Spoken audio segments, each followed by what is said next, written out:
Гурилын үйлдвэрүүдийг агуулхад өнөөдрийн байдлаар нийт 30 мянган тонн улаан буудаа нөөцөнө. Энэ 30 мянган тонн улаан буудаа нь Монгол улсын гурилын 1 сарын хэрэглээ юм.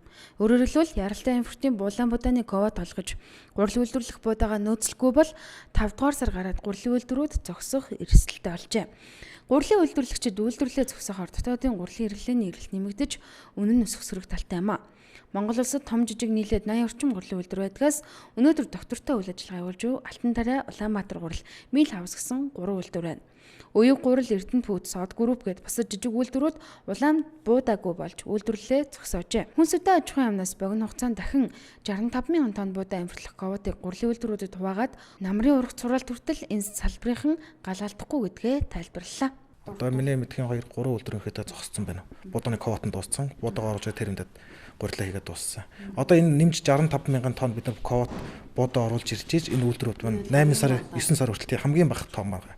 9 сар хүртэл хэвийн үйл ажиллагаа явуулж одоо үүний цаана байгаа ар гэр аж амьдрал ерөөхдөө хэвээ явагдах юм байна. Гол нь бидний бас хүсэж байгаа юм бол яамны зүгээс ер нь хугацаа алдахгүй шийдвэр гаргаж өгөөч гэсэн хүсэл нэлээд тавьж байгаа.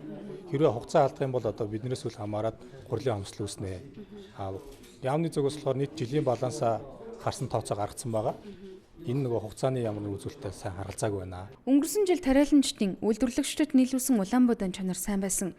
Гэхдээ 1 тонныг нь 570 мянган төгрөгөөр авсан. Харин 2016 гараад Орос улбаны улсаас импортсон улаан буудаан дотоодын улаан буудаанаас илүү цавуулаг сайнч 1 тонныг нь 510-аас 540 мянган төгрөгөөр авсан. Бизнесээ бодохоор импортын буудаа аваад авах хүсэлтэйч стратегийн түншлэлд орох бүтээгдэхүүн Монголын тариаланчдад дэмжиж дотоодоос улаан буудаага аваад явж байгаа. Одоо бол импортоос үр сонголт алга. Тариаланчид үйлдвэрлэгчдэд нийлүүлэх улаан буудаа бай тухай өрийн буудаа нь 18 мянган тонноор дутаж эхэлсэн тухай гурил үйлдвэрлэгчдийн холбооны гүйцэтгэх захирал санжгүй ярьлаа. Мөн тэрээр жилээрх бүр улаан буудаа үн нэмэгцээр өгд тодтогсон юм. Тухайлбал 2013 онд 320 мянган төгрөгөмтэй байсан улаан буудаа 2015 онд буюу 2 жилийн дараа 1 тонн нь 570 мянга болж нэмэгдэжээ. Улаан буудаа үнийг дагаад гурилын үнж 2 жилийн дотор 1 кг тутамд 100 төгрөгөөр өссөн байх юм. Энийг одоо хурдан шийдэх бол байна шүү дээ. Нэгдүгээрт одоо гурилын үйлдвэрүүдийн хэвээ ажиллагаа халагдана. Хоёрдугаарт гурилын одоо хомсдол үүснэ.